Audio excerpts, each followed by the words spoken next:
Voici notre cinquième heure, Albert Cohen, la cinquième, la dernière. Malheureusement, nous sommes toujours dans votre bureau à Genève, au 7e étage de cet immeuble. Et je voudrais dire simplement et très vite comment nous avons partagé ces 4 précédentes heures. Vous nous avez parlé du testament que vous souhaitez laisser à vos frères humains. Vous nous avez parlé de cette phrase qui est maintenant bien inscrite dans nos têtes, la tendresse de pitié.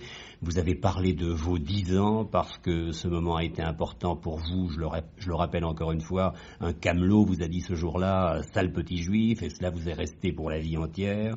Vous avez dit que la connaissance tue l'amour, tue la foi. Et puis hier, nous avons parlé de votre œuvre, mais je dois dire que nous avons parlé beaucoup, surtout, de ce très grand roman d'amour, qui est votre roman, qui est votre œuvre, qui est votre préféré aussi, Belle du Seigneur. Alors aujourd'hui, c'est une heure tout à fait particulière. Ce sont des écrivains, qui sont également des journalistes, qui vont poser des questions. Je leur ai demandé d'être en accord avec vous pour que vous puissiez répondre à toutes ces interrogations. Alors ces écrivains s'appellent Robert Sabatier, Jean-Didier Wolfrom, Françoise Zénakis, François Nourricier et Lucien Guissard. Alors nous allons commencer, Albert Cohen, avec Robert Sabatier, et vous allez vous-même l'entendre vous poser cette première question. Monsieur Cohen, le grand public et la critique connaissent vos grandes œuvres romanesques comme Belle du Seigneur, mais ignorent que vous avez publié en 1921 un livre de poèmes intitulé Paroles juives. 59 ans après cette publication, pourriez-vous nous dire ce que la poésie représentait alors et représente aujourd'hui pour vous? En 1921, j'étais très jeune et impatient de clamer ma passion juive. Et c'est pourquoi j'ai choisi évidemment la poésie. J'ajoute que ce livre de poèmes, ce livre de paroles juives, j'ai tenu à le dicter à celle qui était ma fiancée et qui était une chrétienne, fille d'un pasteur genevois. J'ai tenu, à la veille de mon mariage avec elle, à ce que la situation soit bien nette et que c'était un juif qu'elle épousait. C'est pourquoi Parole juive a été écrit sous ma dictée par ma fiancée chrétienne. Robert Sabatier vous pose une deuxième question. Bien évidemment, il est tellement au fait de la poésie, il a lui-même consacré tellement d'années à la poésie que la poésie est tout son environnement. Et c'est encore une question considérant la poésie française. Le corpus de la poésie française s'est enrichi d'œuvres de poètes juifs comme Edmond Flegg et André Spire, que j'ai bien connus et que j'admire. Vous sentez-vous proche de ces poètes? Je suis obligé de vous dire, au risque de vous décevoir, que je ne me sens nullement proche d'Edmond Flegg et d'André Spire. C'est tout ce que je peux vous dire. Pas plus. Vous n'ajouterez rien. J'ajoute rien d'autre. Et je dois dire que vous n'avez jamais été tendre pour les poètes en général. Et je crois que Robert Sabatier, d'une certaine manière, va vous le reprocher. Écoutez sa troisième question. Vous n'avez pas toujours été tendre avec les poètes. Je vous cite. Ils ont des sentiments courts et c'est pour ça qu'ils vont à la ligne.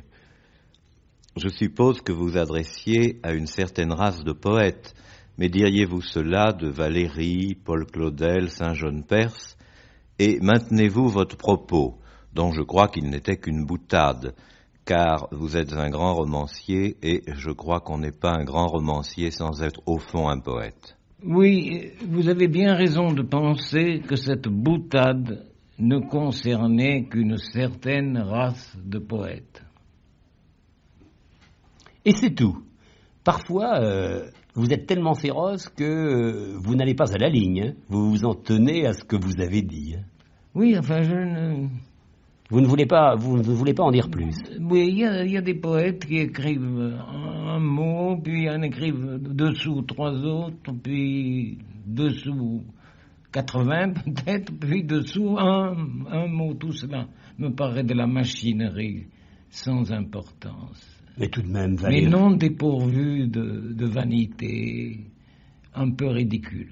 Mais tout de même, Valérie, Paul Claudel, Saint-Jean Perse... Je ne parle pas de Valérie. Oui, mais enfin, Robert Sabatier vous a parlé de Valérie. Oui, mais il m'a dit qu'il suppose que ce que j'ai dit concernait une certaine sorte de poète. Oui. Et ces poètes ne sont certainement pas le grand poète Paul Valéry, ne concerne pas Saint-Jean Perse. Il ne concerne pas Claudel. Ne concerne pas Claudel. Ce sont pour tous les autres que vous n'avez pas tellement de pitié. Je regrette seulement que Claudel ait à la fois adressé un poème de respect et d'affection au maréchal Pétain et quelques années après au général de Gaulle. C'était donc des questions qui étaient posées par Robert Sabatier, romancier de l'Académie Goncourt, et maintenant un autre romancier qui a obtenu le prix Interallié l'année dernière avec son roman Diane Leinster. Il s'agit de Jean-Didier Wolfram. Toute œuvre littéraire est une manière de testament, me semble-t-il. À partir de quel livre avez-vous commencé le vôtre? Le livre de ma mère en 1954, Belle du Seigneur en 1968 ou Ô vous, frères humains en 1972? Je pense, comme vous, que toute œuvre littéraire est une sorte de testament. Et je crois que d'une façon ou d'une autre, on pourrait déceler dans chacun de mes livres une part de testament. Mais peut-être ai-je eu davantage conscience de rédiger mon testament en écrivant « Ô vous, frères humains » et en écrivant aussi mes carnets. Albert Cohen, toutes ces questions, elles sont inscrites dans cette bande magnétique, ce qui fait que je ne vous lis pas les questions qui ont été posées par Sabatier, Wolfram, Xenakis, Nourrici, oui. Guissard. Vous entendez leur voix. J'entends leur voix, j'ai bien compris. Ce qui est une présence. Alors, c'est encore une autre question, et toujours de Jean-Didier Wolfram. Imaginez-vous Don Juan juif? Absolument pas. Non. Il n'est certainement pas juif. J'ai l'impression qu'il lui manque, entre autres, ce qu'un Don Juan de haute lignée doit avoir et a. Il lui manque, je crois, la tendresse. Et il a par contre un désir pas très respectable de gagner, de vaincre. Il ne m'intéresse pas beaucoup. C'est vrai que vous avez écrit lentement, Albert Cohen, et Jean-Didier Wolfram vous parle des écarts importants entre vos livres. Oui. Il y a des écarts importants, monsieur, entre chacun de vos livres. 8 ans entre Solal et sa suite Manche-Clou, 14 ans entre le livre de ma mère et Belle du Seigneur, et 7 ans entre Ô vous, frères humains, et vos récents carnets. Que faisiez-vous entre les deux? J'ai été souvent malade, et pendant de longues périodes. D'autre part, vous ne l'ignorez certainement pas, pour être libre d'écrire selon son cœur, il faut d'abord assurer son existence matérielle. Et il est évident que pendant que j'ai été à la division diplomatique du BIT, je n'ai pas voulu écrire. Et à diverses reprises de ma vie, j'ai tenu à assurer mon existence matérielle sans avoir recours à la vente de mes livres. C'est vrai que les écarts sont importants. 8 ans entre Solal et Manche-Clou, 14 ans entre le livre de ma mère et Belle du Seigneur, 7 ans entre Ô vous, frères humains, et Carnet. Vous ne regrettez pas ces grands écarts? Où vous pourriez écrire? Non, chaque fois que j'ai eu envie d'écrire, et possibilité matérielle d'écrire, je l'ai fait. Autre question de Jean-Didier Wolfrom. Faulkner, dit-on, répondait à la question, je l'avoue absurde, d'un de mes confrères, « Que feriez-vous si vous saviez qu'il ne vous reste qu'une heure à vivre ?»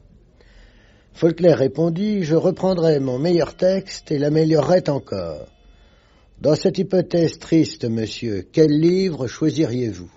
Oh, je dois vous répondre qu'il est évident que Faulkner a voulu plaisanter ou a voulu émerveiller votre confrère par une réponse sublime et théâtrale et pas tout à fait véridique. S'il me restait une heure à vivre et que je le sache, je serais trop occupé par mon agonie pour reprendre mon meilleur texte et l'améliorer. Je suis un homme de vérité. Et quel est le meilleur texte? Le meilleur texte? Franchement, je ne sais pas. J'ai beaucoup de tendresse pour chacun de mes livres. Évidemment, Belle du Seigneur est un très grand livre où l'on peut trouver beaucoup. Mais enfin, en écrivant mes livres, j'ai aimé chacun d'eux. Et je m'aperçois maintenant que deux me rendent un particulier service. C'est le livre de ma mère et Belle du Seigneur. Une part cachée de votre vie est sublimée dans l'admirable Belle du Seigneur. Votre existence professionnelle de haut fonctionnaire. Vous consolait-elle de l'écriture ou l'inverse? Je ne suis pas sûr d'avoir très bien compris votre question. Mon existence de fonctionnaire ne m'a jamais consolé de quoi que ce soit. Par contre, le fait d'écrire a été toujours pour moi une consolation. Ces questions vous étaient posées par Jean-Didier Wolfrom. Et maintenant, ce sont d'autres questions. Celles-ci viennent de Françoise Xenakis, que vous connaissez bien, que vous avez reçue, qui est même venue ici, dans cette maison, et qui l'a joliment écrit. Alors, nous allons écouter cette première question. Elle s'adresse directement à vous. Bonjour, Seigneur Solal. D'abord, merci d'avoir écrit Belle du Seigneur à tout jamais. Et encore, merci. Et puis maintenant, une première petite question toute douce.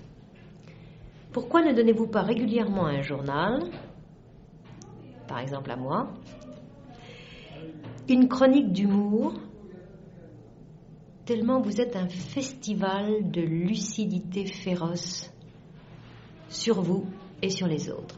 Ne me dites pas que vous avez 85 ans, ça n'est pas vrai. Direct.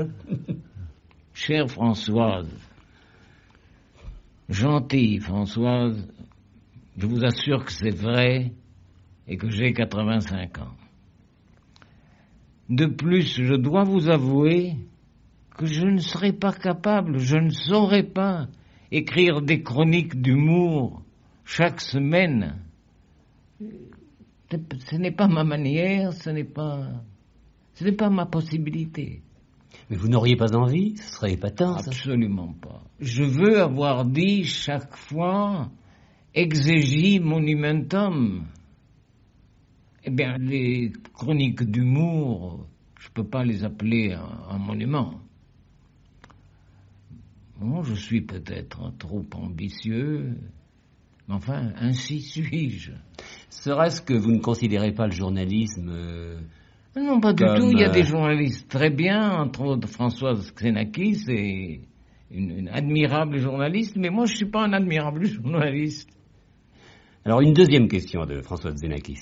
Ma deuxième question, j'aimerais savoir, Solal, car vous êtes Solal, c'est évident, si vous seriez aujourd'hui amoureux de l'héroïne de Belle du Seigneur. Est-ce qu'elle vous plaît vraiment, cette femme totalement inféodée à cet homme qui est un soleil? D'abord, que je vous dise que je ne suis pas Solal.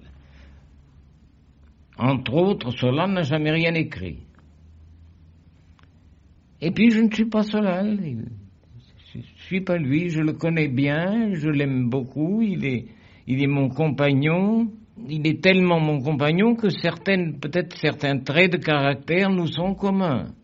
Mais je ne suis pas Solal. Les femmes qui m'écrivent croient écrire tout à ce vainqueur. Mais c'est à Albert Cohen qu'elles écrivent, et Albert Cohen n'est pas Solal. Ariane, quoi que vous en disiez, me plaît, mais je ne suis pas amoureux d'elle.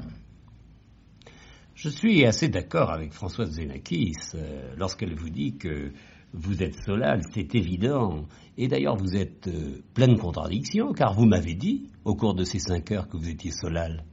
J'ai dit ça? Oui. Il m'arrive de mentir. Alors. Oh, je ne sais pas à quel moment vous mentez. Mais tiens, puisque vous parlez de mentir, le mensonge, est-ce une chose importante? Écoutez, je suis Solal, comme l'auteur de Julien Sorel. Stendhal est un peu Julien Sorel, mais il n'est pas Julien Sorel. Il n'a pas eu la même vie que Julien Sorel.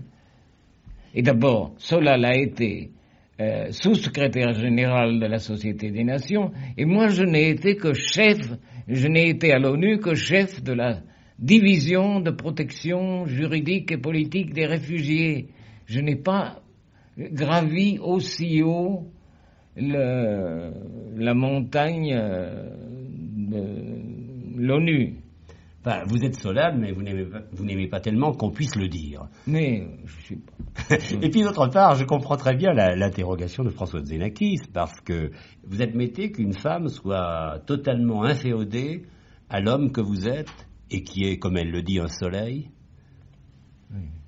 Eh bien, quel mal y a-t-il à ce que ce soit inféodé? Non, mais dans la vie normale, oui. Une femme doit-elle être inféodée à son homme? Bien sûr. C'est une manière primitive, peut-être, de ma part, mais je trouve qu'en effet, il doit y avoir des rapports de féodalité. Et l'émancipation de la femme, qu'en faites-vous? J'en fais rien, je ne m'y intéresse pas. Ça ne vous regarde pas? Ça ne me regarde pas et je me contente de les regarder. Une troisième question de Françoise Xenakis. Et ma troisième question est absolument atroce pour les amoureux et les fanatiques comme moi.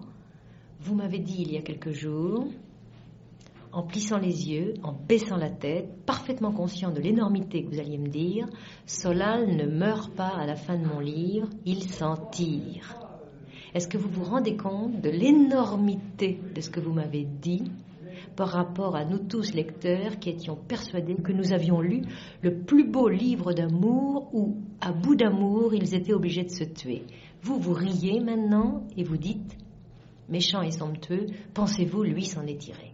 Oh, je fais un amende honorable. En effet, c'était une énormité. C'était pour vous taquiner, une manière de vous témoigner ma sympathie, de vous faire un petit peu souffrir. C'est pour cela. Mais évidemment, Solal est mort, est tout à fait mort, et Ariane est morte. Et c'est la vérité. Au bout du livre, Solal et Ariane s'empoisonnent.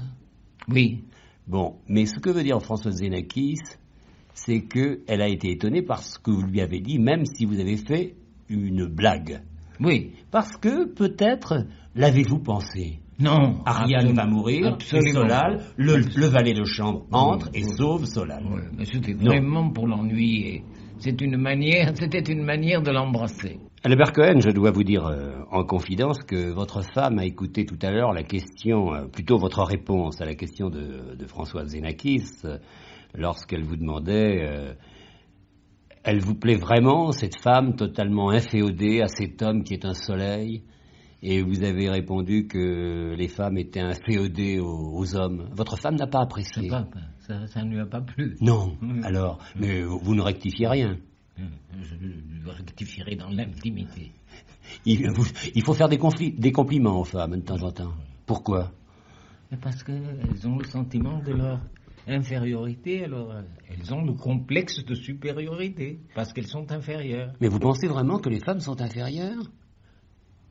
C'est un drôle de raisonnement. Pas dans le domaine des sentiments, mais dans le domaine de l'action, oui, et de l'action littéraire.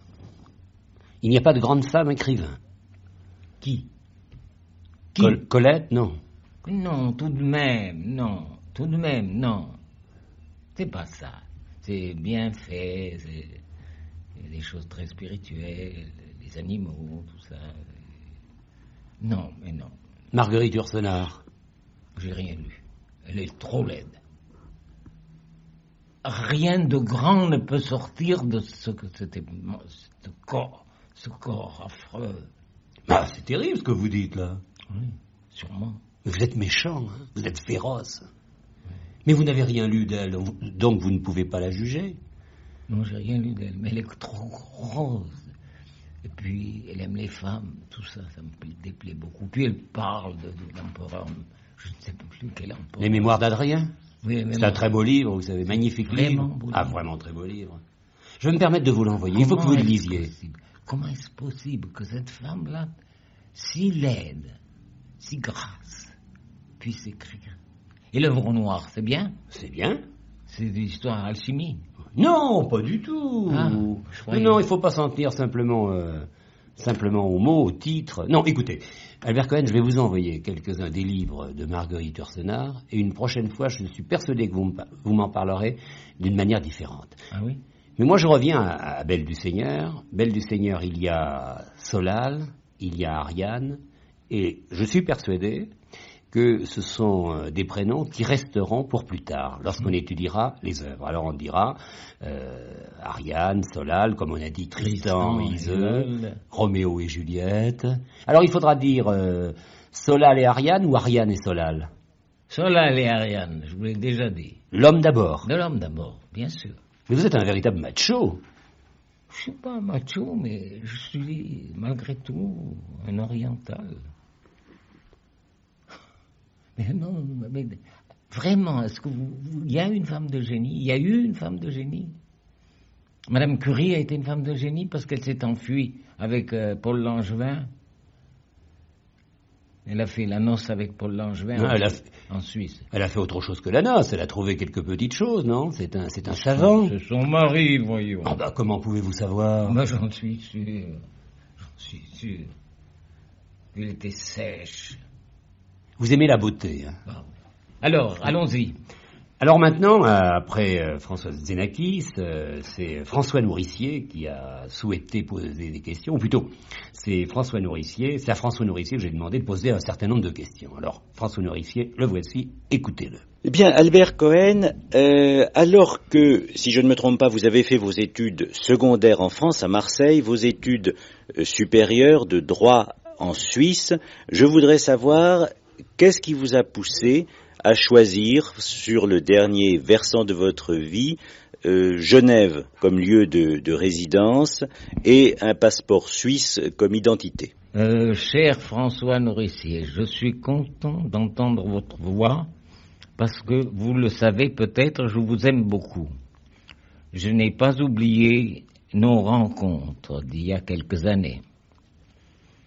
Et puis, vous avez parlé de moi souvent et de manière si aimable, si gentille.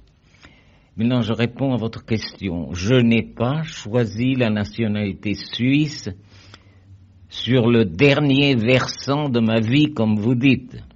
Je suis citoyen suisse depuis 60 ans.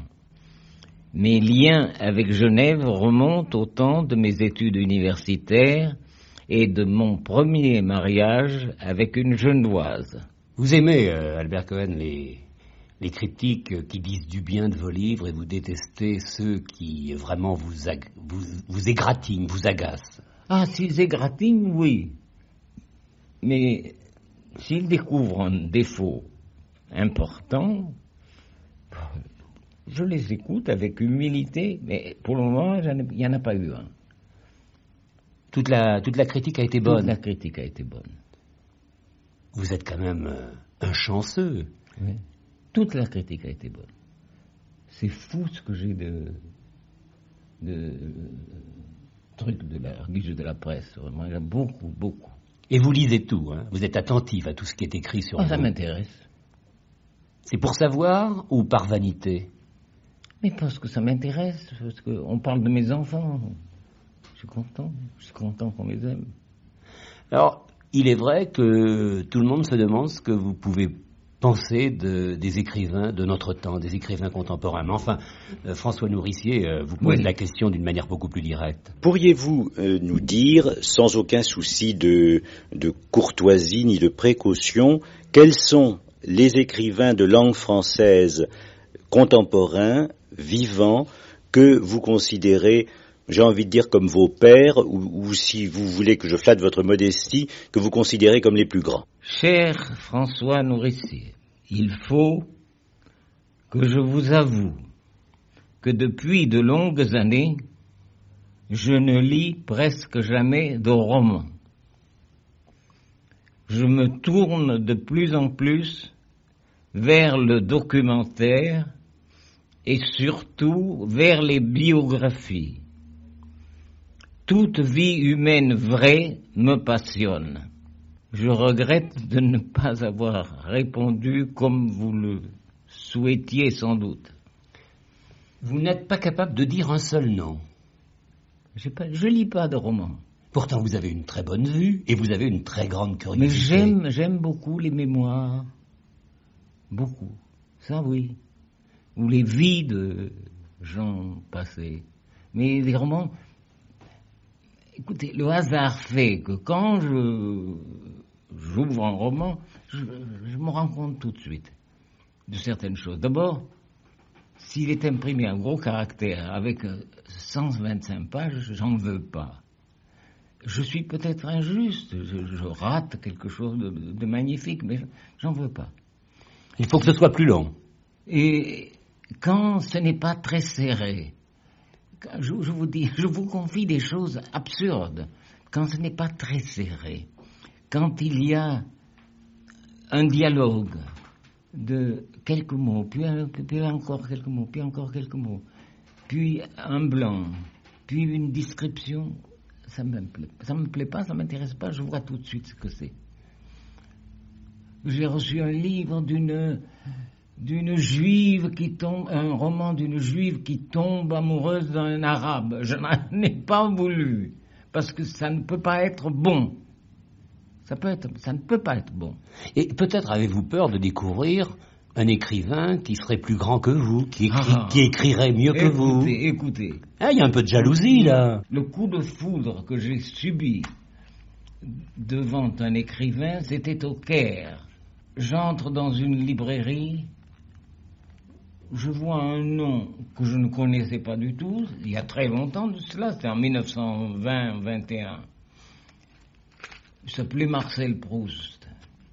J'ai commencé à lire, et au bout d'une heure, le patron de la librairie est venu m'apporter une chaise. C'était une manière gentille et élégante de me dire, écoutez, si ça vous plaît tellement, achetez-le. J'ai lu, je ne pouvais pas ne pas continuer. Je suis resté debout à lire. Ça a été un coup formidable. Et que ce André Gide ait refusé. Proust. Vous ne lui pardonnez pas. Mais il y a eu François Mauriac. Vous avez aimé François Mauriac? Il est le premier de la classe. Premier prix. Et même prix d'excellence. Mais ça ne suffit pas? Non, pas du tout. Alors qu'est-ce qu'il faut être alors? Faut être fou. C'est un pamphlétaire extraordinaire. C'est un écriveur d'articles dans l'Express formidable. Donc vous conservez la mémoire de François Mauriac pour ses blocs-notes? Oh, mais ça c'était beau, c'était bon. Ah, ça c'était formidable. Ça, je respecte ça. Mais l'enfant change de chaîne, tout ça. Vous connaissez un peu la littérature latino-américaine, parce que si vous ne connaissez pas les Français... Non. Bon, parce qu'il y a quand même toute une suite de grands écrivains, comme Jorge Amado, Jorge Luis Borges, Carlos Fuentes, Garcia Marquez... Je suis pas cultivé, mais c'est non, vrai. Vous ne lisez pas. Je lis pas. Ouais. Je ne lis pas. J'aime lire Le Monde, j'aime lire des mémoires. Bon, on va maintenant passer à la troisième question de François Nourricier. Question. Je crois que cette fois-ci, François Nourricier veut vous parler de votre œuvre, mais votre œuvre par rapport à l'étranger. Si je ne me trompe pas, il me semble que votre œuvre n'a pas connu encore aux États-Unis la diffusion qu'on pouvait espérer. Est-ce que vous pouvez nous éclairer là-dessus et nous dire ce que vous pensez de cette ignorance ou de cette relative ignorance du public américain en face d'une œuvre qui, somme toute, pourrait admirablement lui convenir? Oui, jusqu'à présent, en Amérique, on n'a traduit que Solal, qui est paru chez l'éditeur Dutton, il y a très longtemps. 2 facteurs ont retardé la publication de certains de mes livres aux États-Unis. Ils sont, me dit-on, difficiles à traduire. De plus, pour Belle du Seigneur, l'épaisseur du livre a été un obstacle supplémentaire. Cet obstacle vient d'être franchi.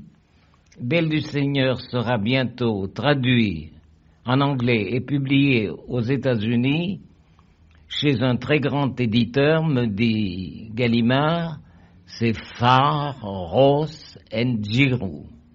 On m'a dit que c'est un des ceux qui ont la plus grande distribution en Amérique.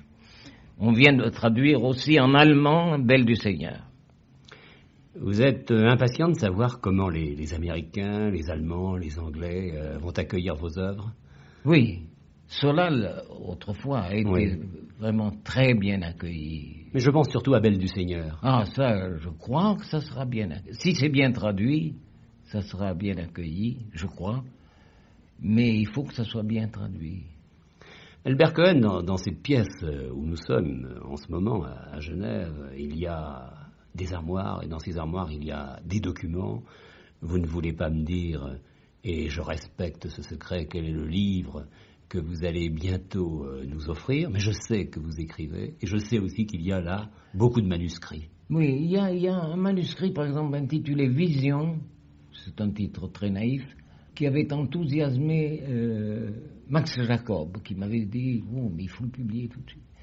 Non, c'est peut-être bon pour Max Jacob, mais c'est pas bon pour moi, alors je ne le publie pas. Mais il pourra être publié après votre mort? Non, j'ai demandé qu'on ne publie rien et qu'on détruise tout ce qui reste. Et j'ai même indiqué dans mon testament quel est l'organisme genevois, parce que on ne peut pas jeter toute cette masse qu'il y a là, on ne peut pas la jeter dans la rue comme ça, qui se charge sur demande à venir à domicile et prendre beaucoup de documents qui prennent beaucoup trop de place pour être enlevés par le service de la voirie. Je l'ai mis, j'ai mis. C'est indiqué dans le testament. Dans le testament. Mais pourquoi n'avez-vous pas laissé à votre femme la liberté de prendre une décision sur tous ces documents? Non, là, il n'y a que moi qui peux prendre une décision. Par contre, j'ai laissé à ma femme le seul droit de décider si on propose quelque chose. J'en sais rien, j'espère qu'on proposera, quand je serai mort, de publier dans la Pléiade. Mais ça j'aimerais bien. Mais enfin, c'est elle seule, c'est à elle que j'ai laissé tous les droits. Et votre femme, vous lui permettrez d'écrire peut-être un grand livre sur vous? Elle ne l'écrira pas. Mais peut-être. Elle ne l'écrira. Mais comment pouvez-vous savoir qu'elle ne peut pas écrire? Elle a beaucoup de qualités, mais je sens qu'elle ne pourra pas le faire et qu'elle a une timidité. Non, elle n'oserait pas. Mais admettons qu'elle... Elle n'est pas suffisamment folle. Oui. Moi, je suis fou. Je me raconte des histoires. Moi-même, je vais me voir devant la glace et puis je me raconte des histoires. Vous vous faites des grimaces? Des grimaces. Tiens, comment savez-vous ça? Non, j'imagine. Oui. Oui. Enfin, des choses absurdes, complètement absurdes. Pour quelle raison, au dernier moment, demanderez-vous pardon? Si je suis assez lucide, une dernière fois, je demanderai pardon à ma mère d'avoir été en colère et de lui avoir fait une scène quand je suis rentré à la maison vers 4 heures du matin, parce qu'elle avait téléphoné chez des gens bien. Chez un diplomate, je crois. C'est ça. Dont la femme était une femme absolument dépourvue de postérieur et qui parlait sans arrêt comme un perroquet ivre de vin blanc. Et lui était un monsieur très bien élevé par contre. Et comme ma mère ne parlait pas bien le français et avec un accent d'Orient, j'ai osé avoir honte de son téléphone. Et je suis rentré à la maison furieux de cette liberté qu'elle a prise de téléphoner. Le fond de tout cela était que j'avais honte de son accent. Oui, je crois que ça va même un peu plus loin. Vous avez... Et des mots peut-être maladroits qu'elle a employés. Est-ce qu'Albert est encore là? Je n'en sais rien. Qu'est-ce qu'elle a pu dire, avec quelle faute de français? Je crois que vous avez raison, Albert Cohen, d'avoir honte et de regretter. Et alors, ma pauvre chérie a pris cela tellement au sérieux, elle s'est sentie tellement coupable, qu'en effet j'avais raison, que une femme obscure comme elle, étrangère, ne sachant pas bien le français, qu'elle ait osé, parce qu'elle était inquiète, 3 heures du matin, pas encore rentrée. Mais elle s'est sentie tellement coupable, elle s'est mise à pleurer, et ses mains sont devenues un peu bleues. Et quand j'ai vu cela, je me suis mis à genoux, je lui ai demandé pardon. Et c'est elle qui me consolait quand je pleurais. Albert Cohen, je connais cette histoire, vous l'avez racontée, et c'est important que vous puissiez demander pardon pour cela, parce que, à mon avis, c'est même un peu plus grave. J'ai eu honte d'elle. Vous étiez chez ce diplomate. Oui. Vous vouliez à ce moment-là une forme de promotion sociale. Vous vouliez vous installer dans la vie. C'est ça. Et vous avez eu honte de ce qu'elle était. Vous auriez voulu que votre mère fût une grande dame, parlant remarquablement sa langue, cultivée. C'est pour cela. Une duchesse. Une duchesse. Oui. Ouais, c'est pour cela que vous avez raison d'avoir honte. Oui. C'est un de mes très grands péchés. Et ce qui est beau, c'est qu'elle m'a réconforté, elle, alors que je pleurais contre elle. Mais lorsqu'on demande pardon, la faute est dans le même temps effacée? Je crois pas tout à fait, parce que je n'arrive pas... C'est trop facile, hein? Je n'arrive pas à penser à cette pauvre créature si bonne, si angoissée. Peut-être que son fils était écrasé parce que jamais il n'était rentré si tard, etc. Et puis d'avoir vu ses mains devenues bleues. Alors, Albert Cohen, de nombreux écrivains vous ont posé des questions, enfin, quelques écrivains vous ont posé des questions, Robert Sabatier, Jean-Didier Wolfram, François Nourricier, Françoise Xenakis. Vous êtes juif, très attaché à cette identité juive, tous vos livres sont consacrés à ce que vous êtes, et la question les questions qui vont vous être posées maintenant vous sont posées par un écrivain, journaliste qui travaille dans un journal catholique et que vous connaissez bien et qui a toujours très bien accueilli tous vos livres, Lucien Guissard. Oui, je sais. Alors écoutez sa première question. Oui. Albert Cohen, je suis frappé dans votre œuvre, que j'admire beaucoup, par l'importance de l'élément autobiographique, même lorsqu'il s'agit de livres qui sont des romans. J'aimerais vous demander comment vous voyez, en tant que romancier, le travail de l'écrivain sur les souvenirs personnels, sur le milieu natal par exemple. Comment la fiction chez vous utilise la mémoire? Est-ce une sorte de nécessité intérieure ou bien un choix délibéré? Et pouvez-vous expliquer un peu de quelle manière vous passez de l'autobiographie au roman? Monsieur Lucien Guissard, pour qui j'ai beaucoup de sympathie, parce que vous avez toujours si affectueusement parlé de mes livres. Mais il se trouve que je ne peux malheureusement rien expliquer. Tout se passe dans l'obscur chez moi. Tout se passe, je suppose, dans l'inconscient, où se mêlent, à mon insu, mémoire et fiction. Il est vrai que quand j'écris, je n'écris pas comme un médium. Je sais où je veux aller, mais l'essentiel m'est donné par un mystère en moi que je ne sais pas expliquer. Ma deuxième question est inspirée particulièrement par ce livre bouleversant qui s'appelle « Ô vous, frères humains ». Vous racontez là à quel point vous avez été atteint par les insultes de l'antisémitisme. Qu'est-ce qui vous a le plus blessé de la part des hommes? Est-ce la haine, le manque d'amour, ou, d'une manière plus générale, le fait que les hommes trahissent en acte les idéaux qu'ils proclament en parole?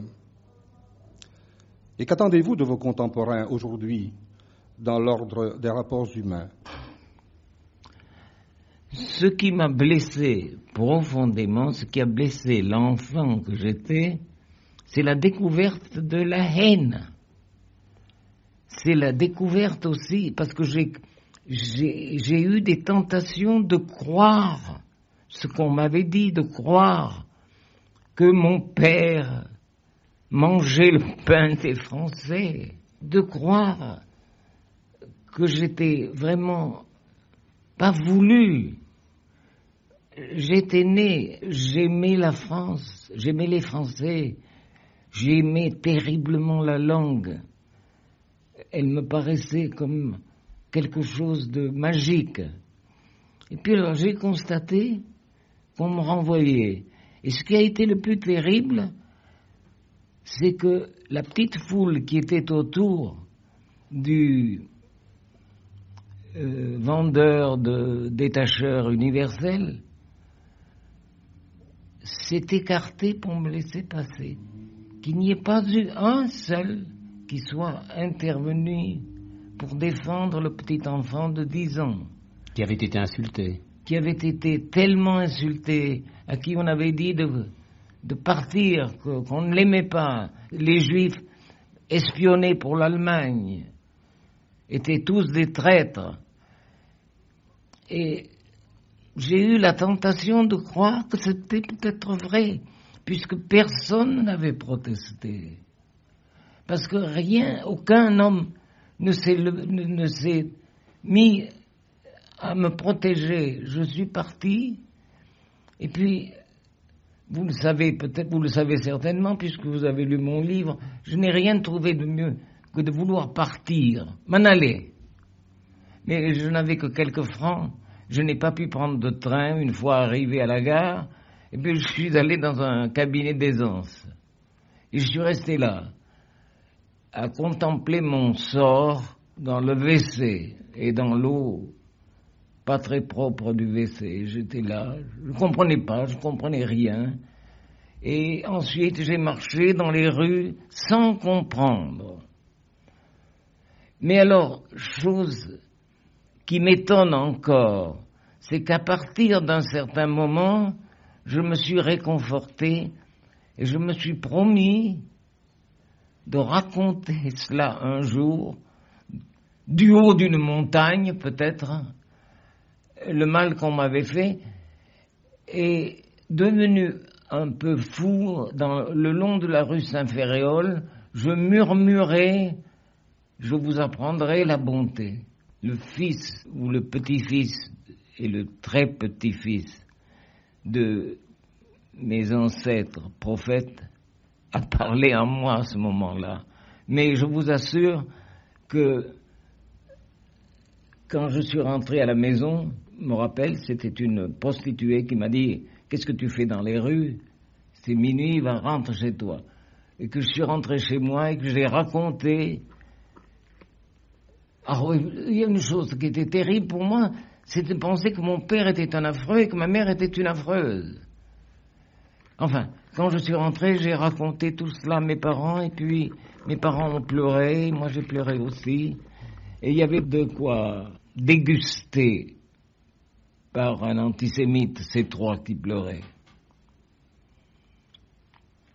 Alors vous avez été frappé par la haine, vous y avez répondu, mais il y a eu aussi peut-être le manque d'amour. Lucien Guissard vous le demande. Je me rappelle que je me suis un peu réconforté devant une église. J'ai su que là on priait Jésus et on m'avait dit que Jésus était un homme tout bon. Et alors, je me suis un peu consolé en pensant qu'il était de mon peuple et que peut-être, comme moi, il avait chanté le jour de Pâques, ce que les enfants chantent le premier soir de la célébration de la Pâques, la chanson où il est question d'un petit agneau. Et ça m'a réconforté de penser que sûrement Jésus n'aurait pas aimé qu'on me parle comme m'a parlé le vendeur de Détacheurs universels. Lucien Guissard vous a parlé de ce livre au vous, frères humains, et il vous a même posé une question à laquelle il faudrait que vous puissiez répondre. C'était sa dernière question, là, de ce paragraphe en tout cas. Qu'attendez-vous de vos contemporains aujourd'hui dans l'ordre des rapports humains? J'ai essayé, fou que je suis, étincelle tellement provisoire entre deux éternités, j'ai essayé, en toute naïveté peut-être, mais avec une grande certitude, j'ai essayé de dire ce que pour moi doit être l'amour du prochain. Ce n'est pas maintenant à moi de vous dire ce que j'entends par la tendresse de pitié. Vous l'avez dit. Je l'ai dit dans les carnets. Eh bien, c'est ce que j'espère que peut-être un jour les hommes comprendront, qu'ils sont tous des condamnés à mort et qu'ils s'aiment chacun tendrement parce qu'ils savent qu'ils sont tous des condamnés. C'est la seule réponse que je puisse vous faire. Alors vous le dites, Albert Cohen, tous les hommes sont condamnés, mais vous-même êtes-vous condamné à l'antisémitisme jusqu'à la fin du monde? J'ai un espoir que l'antisémitisme disparaisse lorsque les Juifs ne seront plus des étrangers partout où ils vivent. C'est le cas maintenant. C'est un peu moins le cas malgré tout. On sait qu'il y a un jeune petit pays courageux, oui, courageux, les jeunes soldats israéliens sont courageux, savent défendre leur patrie, et cette patrie est un lieu où un juif offensé peut se retirer si l'offense continue.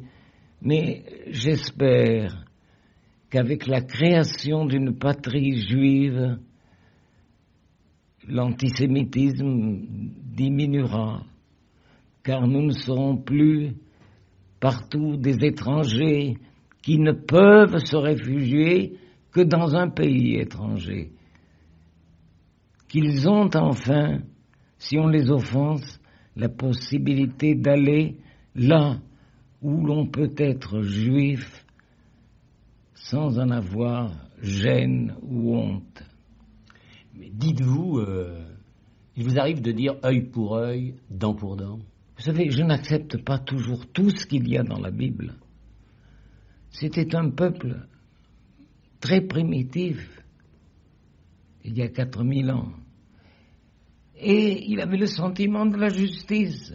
Tu as crevé un œil à mon fils, eh bien je te crève un œil à toi. C'est une justice peut-être un peu trop ferme, mais après tout,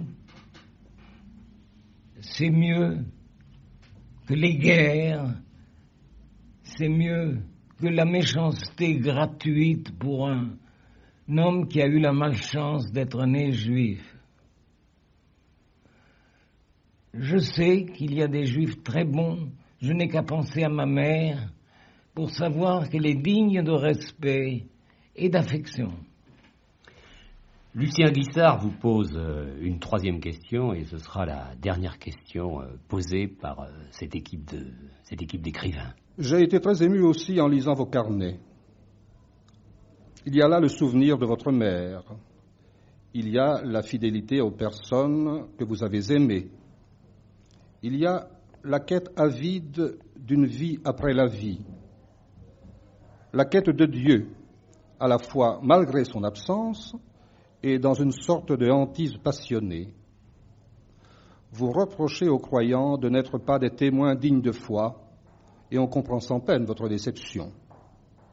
Pensez-vous que le témoignage des autres peut quelque chose, et quoi, dans cette rencontre avec le divin, qui pourtant semble concerner tout d'abord la démarche intime de chacun de nous?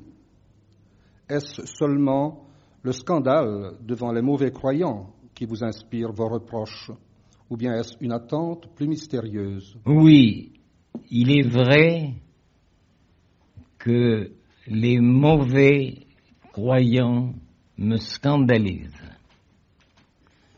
Je pense, entre autres, à une vieille dame très croyante qui s'adressait à Dieu 3 fois par jour et qui était un génie de méchanceté, qui savait avec des sourires lancer des flèches, humilier.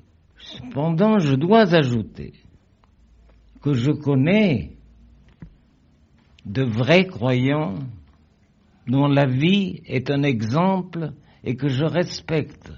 Leur témoignage est important pour moi parce qu'il donne foi en l'homme. Mais en ce qui me concerne, il faut bien que je reconnaisse avec regret, presque avec honte, que ce témoignage n'apporte pas, ce témoignage si important des vrais, des bons chrétiens ne m'apporte pas, malheureusement, la foi en Dieu. Je ne vois, moi, en ce qui concerne Dieu, que la création de mon peuple. Tous les peuples ont créé des dieux. Le peuple juif a créé un Dieu plus grand que les autres dieux, plus beau, plus saint que les autres dieux. Mais c'est l'œuvre de mon peuple.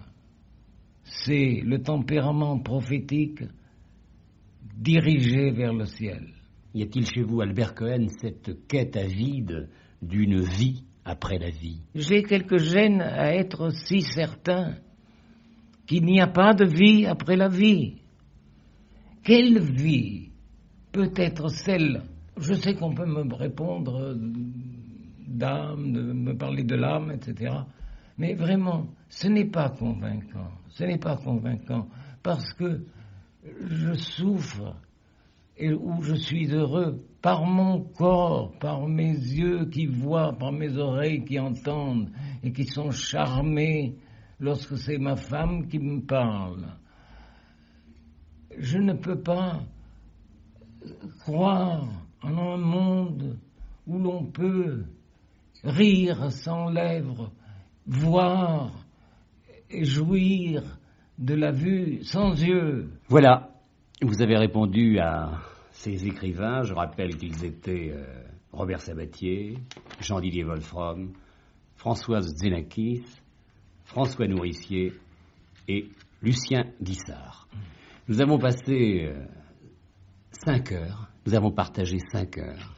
Nous étions à Genève, dans votre appartement, au 7e étage, installés dans votre bureau, près de votre lit, près de vos armoires, que vous appelez les tabernacles, où il y a en repos des livres qui ne viendront jamais en librairie, mais vous avez raison d'en garder le secret. Et alors, il est très difficile de terminer dans ces cas-là, parce qu'on voudrait que les heures puissent s'allonger, qu'il y ait encore d'autres moments, et les mots viennent toujours d'une manière assez stupide au moment des au revoir. Peut-être, Albert Cohen, suffirait-il de vous dire merci, merci pour le livre de ma mère, merci pour Belle du Seigneur, et merci au nom de toutes ces femmes qui vous ont aimé et qui sont, il faut les en remercier, la cause de tous vos livres. Alors aujourd'hui, vous dites non à la mort. Non à la mort, vive la vie et vive les femmes aussi, qui ont été pour moi une sorte de paradis de bonheur. Albert Cohen, la 5e, la dernière, malheureusement, nous sommes toujours dans votre bureau à Genève, au 7e étage de cet immeuble. Et je voudrais dire simplement et très vite comment nous avons partagé ces 4 précédentes heures. Vous nous avez parlé du testament que vous souhaitez laisser à vos frères humains. Vous nous avez parlé de cette phrase qui est maintenant bien inscrite dans nos têtes, la tendresse de pitié. Vous avez parlé de vos 10 ans parce que ce moment a été important pour vous. Je le rappelle encore une fois, un camelot vous a dit ce jour-là, sale petit juif, et cela vous est resté pour la vie entière. Vous avez dit que la connaissance tue l'amour, tue la foi. Et puis hier, nous avons parlé de votre œuvre, mais je dois dire que nous avons parlé beaucoup, surtout, de ce très grand roman d'amour, qui est votre roman, qui est votre œuvre, qui est votre préféré aussi, Belle du Seigneur. Alors aujourd'hui, c'est une heure tout à fait particulière. Ce sont des écrivains, qui sont également des journalistes, qui vont poser des questions. Je leur ai demandé d'être en accord avec vous pour que vous puissiez répondre à toutes ces interrogations. Alors ces écrivains s'appellent Robert Sabatier, Jean-Didier Wolfrom, François Zénakis, François Nourricier et Lucien Guissard. Alors nous allons commencer, Albert Cohen, avec Robert Sabatier, et vous allez vous-même l'entendre vous poser cette première question. Monsieur Cohen, le grand public et la critique connaissent vos grandes œuvres romanesques comme Belle du Seigneur, mais ignorent que vous avez publié en 1921 un livre de poèmes intitulé Paroles juives. 59 ans après cette publication, pourriez-vous nous dire ce que la poésie représentait alors et représente aujourd'hui pour vous? En 1921, j'étais très jeune et impatient de clamer ma passion juive. Et c'est pourquoi j'ai choisi évidemment la poésie. J'ajoute que ce livre de poèmes, ce livre de paroles juives, j'ai tenu à le dicter à celle qui était ma fiancée et qui était une chrétienne, fille d'un pasteur genevois. J'ai tenu, à la veille de mon mariage avec elle, à ce que la situation soit bien nette et que c'était un juif qu'elle épousait. C'est pourquoi Parole juive a été écrit sous ma dictée par ma fiancée chrétienne. Robert Sabatier vous pose une deuxième question. Bien évidemment, il est tellement au fait de la poésie, il a lui-même consacré tellement d'années à la poésie que la poésie est tout son environnement. Et c'est encore une question considérant la poésie française. Le corpus de la poésie française s'est enrichi d'œuvres de poètes juifs comme Edmond Flegg et André Spire, que j'ai bien connus et que j'admire. Vous sentez-vous proche de ces poètes? Je suis obligé de vous dire, au risque de vous décevoir, que je ne me sens nullement proche d'Edmond Flegg et d'André Spire. C'est tout ce que je peux vous dire. Pas plus. Vous n'ajouterez rien. Ajoute rien d'autre. Et je dois dire que vous n'avez jamais été tendre pour les poètes en général. Et je crois que Robert Sabatier, d'une certaine manière, va vous le reprocher. Écoutez sa troisième question. Vous n'avez pas toujours été tendre avec les poètes. Je vous cite. Ils ont des sentiments courts et c'est pour ça qu'ils vont à la ligne. Je suppose que vous adressiez à une certaine race de poètes, Mais diriez-vous cela de Valéry, Paul Claudel, Saint-Jean-Perse? Et maintenez-vous votre propos, dont je crois qu'il n'était qu'une boutade, car vous êtes un grand romancier, et je crois qu'on n'est pas un grand romancier sans être au fond un poète. Oui, vous avez bien raison de penser que cette boutade ne concernait qu'une certaine race de poètes. Et c'est tout. Parfois, vous êtes tellement féroce que vous n'allez pas à la ligne. Hein. Vous vous en tenez à ce que vous avez dit. Hein. Oui, enfin, je ne... Vous ne voulez pas en dire plus. Oui, il y a des poètes qui écrivent un mot, puis en écrivent dessous 3 autres, puis dessous 80 peut-être, puis dessous un mot. Tout cela me paraît de la machinerie sans importance. Mais tout de même, Valéry... Mais non dépourvu de vanité, un peu ridicule. Mais tout de même, Valéry, Paul Claudel, Saint-Jean-Perse... Je ne parle pas de Valéry. Oui, mais enfin, Robert Sabatier vous a parlé de Valéry. Oui, mais il m'a dit qu'il suppose que ce que j'ai dit concernait une certaine sorte de poète. Oui. Et ces poètes ne sont certainement pas le grand poète Paul Valéry, ne concerne pas Saint-Jean-Perse. Et ne concerne pas Claudel. Ne concerne pas Claudel. Ce sont pour tous les autres que vous n'avez pas tellement de pitié. Je regrette seulement que Claudel ait à la fois adressé un poème de respect et d'affection au maréchal Pétain et quelques années après au général de Gaulle. C'était donc des questions qui étaient posées par Robert Sabatier, romancier de l'Académie Goncourt, et maintenant un autre romancier qui a obtenu le prix Interallié l'année dernière avec son roman Diane Leinster. Il s'agit de Jean-Didier Wolfram. Toute œuvre littéraire est une manière de testament, me semble-t-il. À partir de quel livre avez-vous commencé le vôtre? Le livre de ma mère en 1954, Belle du Seigneur en 1968 ou Ô vous, frères humains en 1972? Je pense comme vous que toute œuvre littéraire est une sorte de testament. Et je crois que d'une façon ou d'une autre, on pourrait déceler dans chacun de mes livres une part de testament. Mais peut-être ai-je eu davantage conscience de rédiger mon testament en écrivant « Ô vous, frères humains » et en écrivant aussi mes carnets. Albert Cohen, toutes ces questions, elles sont inscrites dans cette bande magnétique, ce qui fait que je ne vous lis pas les questions qui ont été posées par Sabatier, Wolfram, Xenakis, Nourrici, oui. Guissard. Vous entendez leur voix. J'entends leur voix, j'ai bien compris. Ce qui est une présence. Alors, c'est encore une autre question, et toujours de Jean-Didier Wolfram. Imaginez-vous Don Juan juif? Absolument pas. Non. Il n'est certainement pas juif.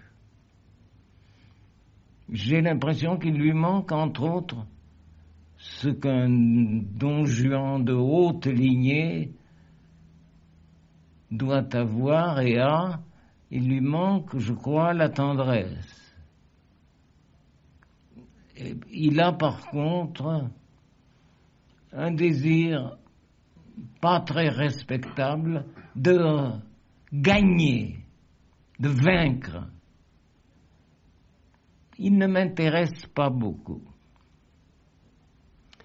C'est vrai que vous avez écrit lentement, Albert Cohen, et Jean-Didier Wolfram vous parle des écarts importants entre vos livres. Oui. Il y a des écarts importants, monsieur, entre chacun de vos livres. 8 ans entre Solal et sa suite Manche-Clou, 14 ans entre le livre de ma mère et Belle du Seigneur, et 7 ans entre Ô vous, frères humains, et vos récents carnets.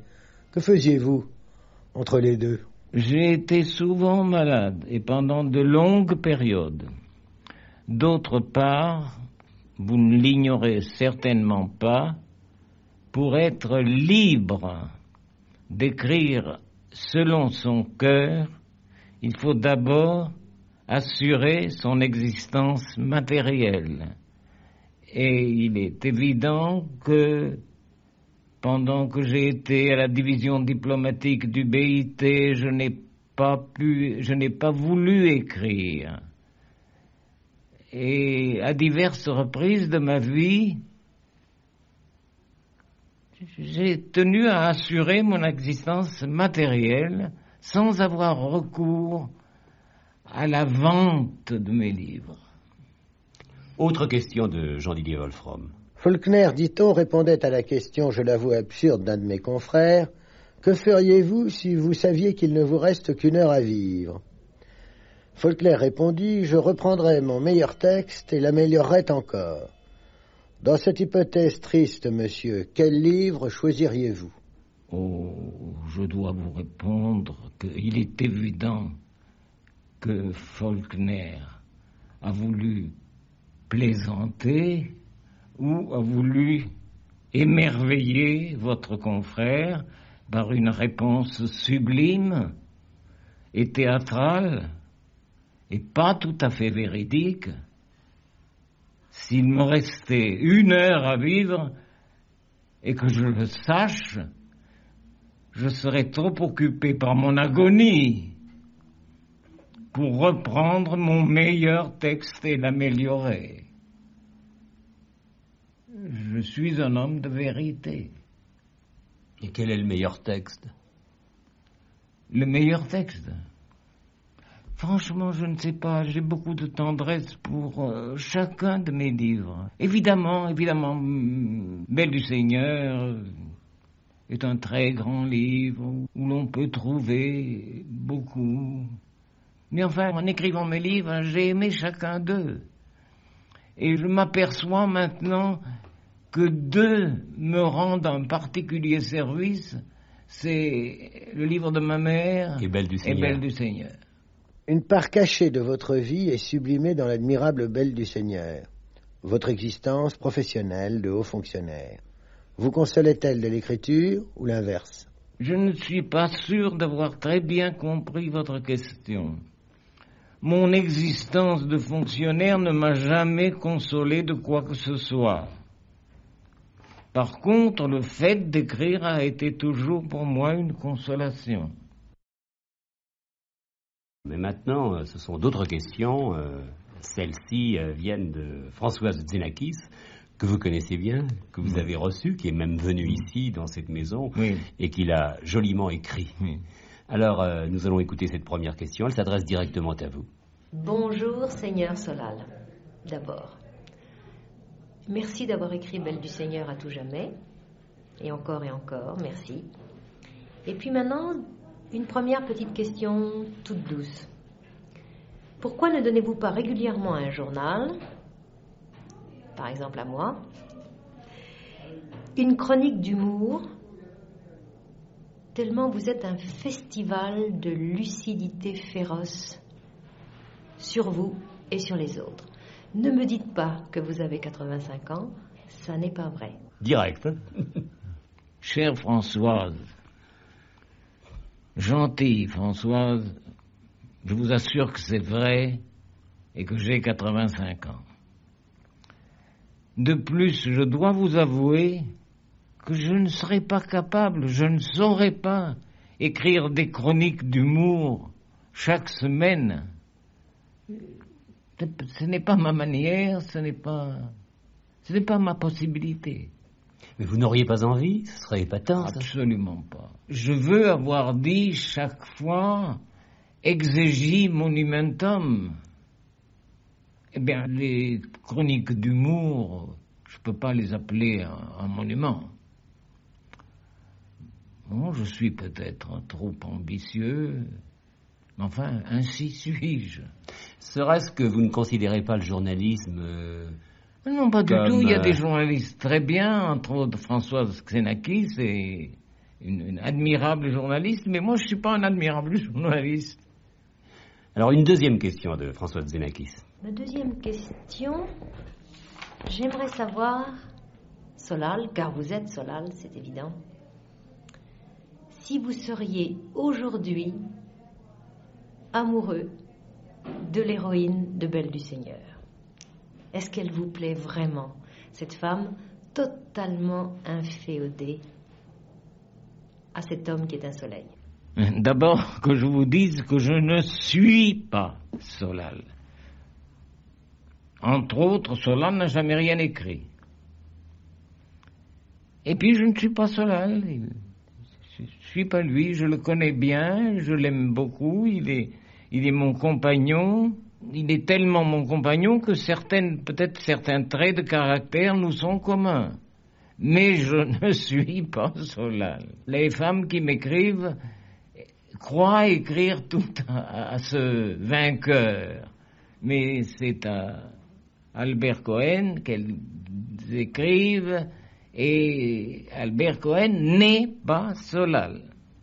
Ariane, quoi que vous en disiez, me plaît, mais je ne suis pas amoureux d'elle. Je suis assez d'accord avec Françoise Xenakis lorsqu'elle vous dit que vous êtes Solal, c'est évident. Et d'ailleurs, vous êtes pleine de contradictions, car vous m'avez dit, au cours de ces 5 heures, que vous étiez Solal. J'ai dit ça? Oui. Il m'arrive de mentir, alors. Oh, je ne sais pas à quel moment vous mentez. Mais tiens, puisque vous parlez de mentir, le mensonge, est-ce une chose importante? Écoutez, je suis Solal, comme l'auteur de Julien Sorel. Stendhal est un peu Julien Sorel, mais il n'est pas Julien Sorel. Il n'a pas eu la même vie que Julien Sorel. Et d'abord, Solal a été sous-secrétaire général de la Société des Nations, et moi je n'ai été à l'ONU que chef de la division de protection juridique et politique des réfugiés. Je n'ai pas gravi aussi haut la montagne de l'ONU. Enfin, vous êtes Solal, mais vous n'aimez pas tellement qu'on puisse le dire. Mais je suis pas. Et puis d'autre part, je comprends très bien l'interrogation de François Xenakis, parce que vous admettez qu'une femme soit totalement inféodée à l'homme que vous êtes, et qui est, comme elle le dit, un soleil. Oui. Eh bien, quel mal y a-t-il à ce qu'elle soit inféodée? Non, mais dans la vie normale, oui. Une femme doit-elle être inféodée à son homme? Bien sûr. C'est une manière primitive, peut-être, de ma part, mais je trouve qu'en effet, il doit y avoir des rapports de féodalité. Et l'émancipation de la femme, qu'en faites-vous? J'en fais rien, je ne m'y intéresse pas. Ça ne vous regarde pas? Ça ne me regarde pas et je me contente de les regarder. Une troisième question de Françoise Xenakis. Et ma troisième question est absolument atroce pour les amoureux et les fanatiques comme moi. Vous m'avez dit il y a quelques jours, en plissant les yeux, en baissant la tête, parfaitement conscient de l'énormité que vous alliez me dire, Solal ne meurt pas à la fin de mon livre, il s'en tire. Est-ce que vous vous rendez compte de l'énormité de ce que vous m'avez dit par rapport à nous tous lecteurs qui étions persuadés que nous avions lu le plus beau livre d'amour où, à bout d'amour, ils étaient obligés de se tuer? Vous riez maintenant et vous dites, méchant et somptueux, pensez-vous, lui s'en est tiré? Oh, je fais un amende honorable. En effet, c'était une énormité. C'était pour vous taquiner, une manière de vous témoigner ma sympathie, de vous faire un petit peu souffrir. C'est pour cela. Mais évidemment, Solal est mort, est tout à fait mort, et Ariane est morte. Et c'est la vérité. Au bout du livre, Solal et Ariane s'empoisonnent. Oui. Bon, mais ce que veut dire Françoise Xenakis, c'est qu'elle a été étonnée par ce que vous lui avez dit, même si vous avez fait une blague. Oui. Parce que, peut-être, l'avez-vous pensé? Non. Ariane va mourir, absolument. Et Solal, le valet de chambre, entre et sauve Solal. Oui, mais c'était vraiment pour l'ennuyer. C'était une manière de l'embrasser. Albert Cohen, je dois vous dire en confidence que votre femme a écouté tout à l'heure la question, plutôt votre réponse à la question de Françoise Xenakis, lorsqu'elle vous demandait, elle vous plaît vraiment, cette femme totalement inféodée à cet homme qui est un soleil? Et vous avez répondu que les femmes étaient inféodées aux hommes. Votre femme n'a pas apprécié. Ça ne lui a pas plu. Non, alors, mais vous ne rectifiez rien. Je rectifierai dans l'intimité. Il faut faire des compliments aux femmes de temps en temps. Pourquoi? Parce qu'elles ont le sentiment de leur infériorité, alors elles ont le complexe de supériorité, parce qu'elles sont inférieures. Mais vous pensez vraiment que les femmes sont inférieures? C'est un drôle de raisonnement. Pas dans le domaine des sentiments, mais dans le domaine de l'action, oui, et de l'action littéraire. Il n'y a pas de grande femme écrivain. Qui Colette, non. Non, tout de même, non. C'est pas ça. C'est bien fait, c'est des choses très spirituelles, les animaux, tout ça. Non, mais non. Marguerite Yourcenar. J'ai rien lu. Elle est trop laide. Rien de grand ne peut sortir de ce que c'était, ce corps affreux. Ah, c'est terrible ce que vous dites là. Oui, sûrement. Vous êtes méchant, hein, vous êtes féroce. Oui. Mais vous n'avez rien lu d'elle, donc vous ne pouvez pas la juger. Non, j'ai rien lu d'elle, mais elle est trop rose. Et puis, elle aime les femmes, tout ça, ça me déplaît beaucoup. Puis elle parle de l'empereur, je ne sais plus quel empereur. Les Mémoires d'Adrien. Oui, c'est un très beau livre, vous savez, magnifique livre. Beau livre. Ah, vraiment très beau livre. Je vais me permettre de vous l'envoyer, il faut que vous le lisiez. Comment est-ce possible que cette femme-là, si laide, si grasse, puisse écrire? Et l'œuvre noire, c'est bien? C'est bien. C'est des histoires alchimie. Non, pas du tout. Ah, non, il ne faut pas s'en tenir simplement aux mots, au titre. Non, écoutez, Albert Cohen, je vais vous envoyer quelques-uns des livres de Marguerite Yourcenar, et une prochaine fois, je suis persuadé que vous m'en parlerez d'une manière différente. Ah oui?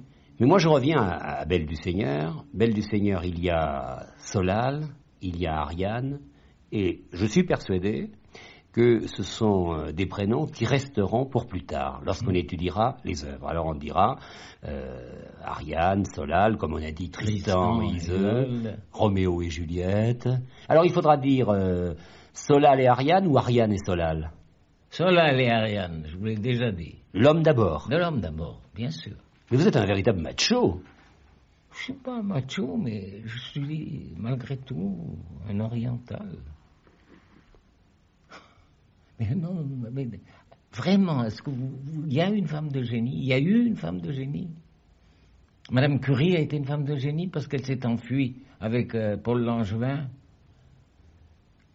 Elle a fait la noce avec Paul Langevin en Suisse. Elle a fait autre chose que la noce. Elle a trouvé quelques petites choses, non? C'est un savant. C'est son mari, voyons. Ah bah comment pouvez-vous savoir? Moi j'en suis sûr.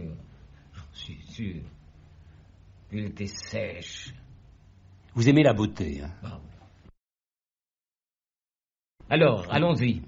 Alors maintenant, après Françoise Xenakis, c'est François Nourricier qui a souhaité poser des questions, ou plutôt, c'est à François Nourricier que j'ai demandé de poser un certain nombre de questions. Alors, François Nourricier, le voici, écoutez-le. Eh bien, Albert Cohen, alors que, si je ne me trompe pas, vous avez fait vos études secondaires en France, à Marseille, vos études supérieures de droit en Suisse, je voudrais savoir qu'est-ce qui vous a poussé à choisir sur le dernier versant de votre vie Genève comme lieu de résidence et un passeport suisse comme identité. Cher François Nourricier, je suis content d'entendre votre voix parce que vous le savez peut-être, je vous aime beaucoup. Je n'ai pas oublié nos rencontres d'il y a quelques années. Et puis, vous avez parlé de moi souvent et de manière si aimable, si gentille. Maintenant, je réponds à votre question. Je n'ai pas choisi la nationalité suisse sur le dernier versant de ma vie, comme vous dites. Je suis citoyen suisse depuis 60 ans. Mes liens avec Genève remontent au temps de mes études universitaires et de mon premier mariage avec une Genevoise. Vous aimez, Albert Cohen, les critiques qui disent du bien de vos livres et vous détestez ceux qui vraiment vous égratignent, vous agacent. Ah, s'ils égratignent, oui. Mais s'ils découvrent un défaut important, je les écoute avec humilité, mais pour le moment, il n'y en a pas eu un. Et vous lisez tout, hein? Vous êtes attentif à tout ce qui est écrit sur vous. Ça m'intéresse. C'est pour savoir ou par vanité? Mais parce que ça m'intéresse, parce qu'on parle de mes enfants. Je suis content qu'on les aime. Alors, il est vrai que tout le monde se demande ce que vous pouvez penser des écrivains de notre temps, des écrivains contemporains. Mais enfin, François Nourricier vous pose la question d'une manière beaucoup plus directe. Pourriez-vous nous dire, sans aucun souci de courtoisie ni de précaution, quels sont les écrivains de langue française contemporains, vivants, que vous considérez, j'ai envie de dire, comme vos pères, ou si vous voulez que je flatte votre modestie, que vous considérez comme les plus grands? Cher François Nourricier, il faut que je vous avoue que depuis de longues années, je ne lis presque jamais de romans. Je me tourne de plus en plus vers le documentaire et surtout vers les biographies. Toute vie humaine vraie me passionne. Je regrette de ne pas avoir répondu comme vous le souhaitiez sans doute. Vous n'êtes pas capable de dire un seul nom. Je lis pas de romans. Pourtant, vous avez une très bonne vue et vous avez une très grande curiosité. Mais j'aime beaucoup les mémoires. Beaucoup. Ça, oui. Ou les vies de gens passés. Mais les romans... Écoutez, le hasard fait que quand j'ouvre un roman, je me rends compte tout de suite de certaines choses. D'abord, s'il est imprimé à gros caractère avec 125 pages, j'en veux pas. Je suis peut-être injuste, je rate quelque chose de magnifique, mais j'en veux pas. Il faut que ce soit plus long. Et quand ce n'est pas très serré, je vous confie des choses absurdes. Quand ce n'est pas très serré, quand il y a un dialogue de quelques mots, puis encore quelques mots, puis encore quelques mots, puis un blanc, puis une description, ça me plaît pas, ça m'intéresse pas, je vois tout de suite ce que c'est. J'ai reçu un livre d'une juive qui tombe, un roman d'une juive qui tombe amoureuse d'un arabe. Je n'en ai pas voulu, parce que ça ne peut pas être bon. Ça ne peut pas être bon. Et peut-être avez-vous peur de découvrir un écrivain qui serait plus grand que vous, qui écrirait mieux que vous. Écoutez. Ah, il y a un peu de jalousie, là. Le coup de foudre que j'ai subi devant un écrivain, c'était au Caire. J'entre dans une librairie, je vois un nom que je ne connaissais pas du tout, il y a très longtemps de cela, c'était en 1920-21. Il s'appelait Marcel Proust. J'ai commencé à lire, et au bout d'une heure, le patron de la librairie est venu m'apporter une chaise. C'était une manière gentille et élégante de me dire, écoutez, si ça vous plaît tellement, achetez-le. J'ai lu, je ne pouvais pas ne pas continuer. Je suis resté debout à lire. Ça a été un coup formidable. Et que ce André Gide ait refusé. Proust. Vous ne lui pardonnez pas. Mais il y a eu François Mauriac. Vous avez aimé François Mauriac? Il est le premier de la classe. Premier prix. Et même prix d'excellence. Mais ça ne suffit pas? Non, pas du tout. Alors qu'est-ce qu'il faut être alors? Faut être fou. C'est un pamphlétaire extraordinaire. C'est un écriveur d'articles dans l'Express formidable. Donc vous conservez la mémoire de François Mauriac pour ses blocs-notes? Oh, mais ça c'était beau, c'était bon. Oh, ça c'était formidable. Ça, je respecte ça. Mais l'enfant change les chaînes, tout ça. Vous connaissez un peu la littérature latino-américaine, parce que si vous ne connaissez pas les Français... Non. Bon, parce qu'il y a quand même toute une suite de grands écrivains, comme Jorge Amado, Jorge Luis Borges, Carlos Fuentes, Garcia Marquez... Je suis pas cultivé, mais c'est non, vrai. Vous ne lisez pas. Je lis pas. Oui. Je ne lis pas. J'aime lire Le Temps, Le Monde, j'aime lire des mémoires. Bon, on va maintenant passer à la troisième question de François Nourricier. Et Je crois que cette fois-ci, François Nourricier veut vous parler de votre œuvre, mais votre œuvre par rapport à l'étranger. Si je ne me trompe pas, il me semble que votre œuvre n'a pas connu encore aux États-Unis la diffusion qu'on pouvait espérer.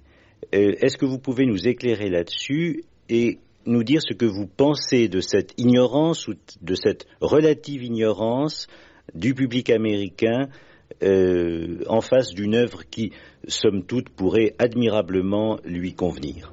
Oui, jusqu'à présent, en Amérique, on n'a traduit que Solal, qui est paru chez l'éditeur Dutton, il y a très longtemps.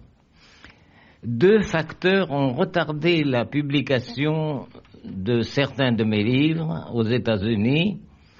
Ils sont, me dit-on, difficiles à traduire. De plus, pour Belle du Seigneur, l'épaisseur du livre a été un obstacle supplémentaire. Cet obstacle vient d'être franchi. Belle du Seigneur sera bientôt traduit en anglais et publié aux États-Unis chez un très grand éditeur, me dit Gallimard, c'est Farr, Ross & Giroux. On m'a dit que c'est un de ceux qui ont la plus grande distribution en Amérique. On vient de traduire aussi en allemand Belle du Seigneur. Vous êtes impatient de savoir comment les Américains, les Allemands, les Anglais vont accueillir vos œuvres? Oui, Solal, autrefois, a été vraiment très bien accueilli. Mais je pense surtout à Belle du Seigneur. Ah, ça, je crois que ça sera bien accueilli. Si c'est bien traduit, ça sera bien accueilli, je crois. Mais il faut que ça soit bien traduit. Albert Cohen, dans cette pièce où nous sommes en ce moment, à Genève, il y a des armoires, et dans ces armoires, il y a des documents. Vous ne voulez pas me dire, et je respecte ce secret, quel est le livre que vous allez bientôt nous offrir, mais je sais que vous écrivez, et je sais aussi qu'il y a là beaucoup de manuscrits. Oui, il y a un manuscrit, par exemple, intitulé Vision, c'est un titre très naïf, qui avait enthousiasmé Max Jacob, qui m'avait dit « Oh, mais il faut le publier tout de suite ». Non, c'est peut-être bon pour Max Jacob, mais c'est pas bon pour moi, alors je le publie pas. Mais il pourra être publié après votre mort? Non, j'ai demandé qu'on ne publie rien et qu'on détruise tout ce qui reste. Et j'ai même indiqué dans mon testament quel est l'organisme genevois, parce que on ne peut pas jeter toute cette masse qu'il y a là, on peut la jeter dans la rue comme ça, qui se charge sur demande à venir à domicile et prendre beaucoup de documents qui prennent beaucoup trop de place pour être enlevés par le service de la voirie.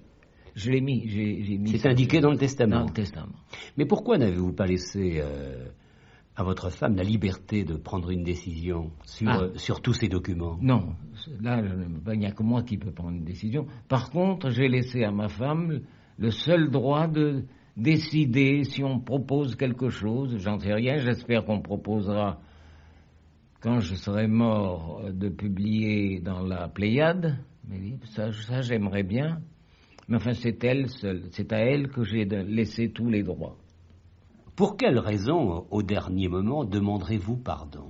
Si je suis assez lucide, une dernière fois, je demanderai pardon à ma mère d'avoir été en colère et de lui avoir fait une scène quand je suis rentré à la maison vers 4 heures du matin parce qu'elle avait téléphoné chez des gens bien. Chez un diplomate, je crois. C'est ça.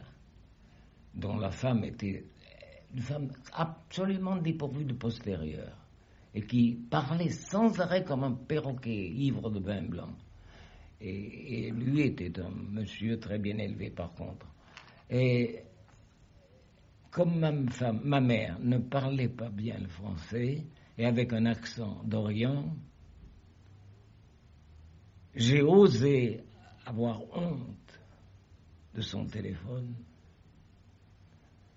et je suis rentré à la maison furieux de cette liberté qu'elle a prise de téléphoner. Le fond de tout cela était que j'avais honte de son accent. Oui, je crois que ça va même un peu plus loin. Vous avez... Et des mots peut-être maladroits qu'elle a employés. Est-ce qu'Albert est encore là? Je n'en sais rien. Qu'est-ce qu'elle a pu dire, avec quelle faute de français? Je crois que vous avez raison, Albert Cohen, d'avoir honte et de regretter. Et alors, ma pauvre chérie a pris cela tellement au sérieux, elle s'est sentie tellement coupable, qu'en effet j'avais raison, que une femme obscure comme elle, étrangère, ne sachant pas bien le français, qu'elle ait osé, parce qu'elle était inquiète, 3 heures du matin, pas encore rentrée. Mais elle s'est sentie tellement coupable, elle s'est mise à pleurer, et ses mains sont devenues un peu bleues. Et quand j'ai vu cela, je me suis mis à genoux, je lui ai demandé pardon. Et c'est elle qui me consolait quand je pleurais. Albert Cohen, je connais cette histoire, vous l'avez racontée, et c'est important que vous puissiez demander pardon pour cela, parce que, à mon avis, c'est même un peu plus grave. J'ai eu honte d'elle. Vous étiez chez ce diplomate. Oui. Vous vouliez à ce moment-là une forme de promotion sociale. Vous vouliez vous installer dans la vie. C'est ça. Et vous avez eu honte de ce qu'elle était. Vous auriez voulu que votre mère fût une grande dame, parlant remarquablement sa langue, cultivée. C'est pour cela. Une duchesse. Une duchesse. Oui. Ouais, c'est pour cela que vous avez raison d'avoir honte. Oui. C'est un de mes très grands péchés. Et ce qui est beau, c'est qu'elle m'a réconforté, elle, alors que je pleurais contre elle. Mais lorsqu'on demande pardon, la faute est dans le même temps effacée? Je crois pas tout à fait, parce que je n'arrive pas... C'est trop facile, hein? Je n'arrive pas à penser à cette pauvre créature si bonne, si angoissée. Peut-être que son fils était écrasé parce que jamais il n'était rentré si tard. Etc. Et puis d'avoir vu ses mains devenues bleues. Alors, Albert Cohen, de nombreux écrivains vous ont posé des questions. Enfin, quelques écrivains vous ont posé des questions. Robert Sabatier, Jean-Didier Wolfram, François Nourricier, Françoise Xenakis. Vous êtes juif, très attaché à cette identité juive. Tous vos livres sont consacrés à ce que vous êtes. Et la question les questions qui vont vous être posées maintenant vous sont posées par un écrivain, journaliste qui travaille dans un journal catholique et que vous connaissez bien et qui a toujours très bien accueilli tous vos livres, Lucien Guissard. Oui, je sais. Alors écoutez sa première question. Albert Cohen, je suis frappé dans votre œuvre, que j'admire beaucoup, par l'importance de l'élément autobiographique, même lorsqu'il s'agit de livres qui sont des romans. J'aimerais vous demander comment vous voyez, en tant que romancier, le travail de l'écrivain sur les souvenirs personnels, sur le milieu natal par exemple. Comment la fiction chez vous utilise la mémoire. Est-ce une sorte de nécessité intérieure ou bien un choix délibéré?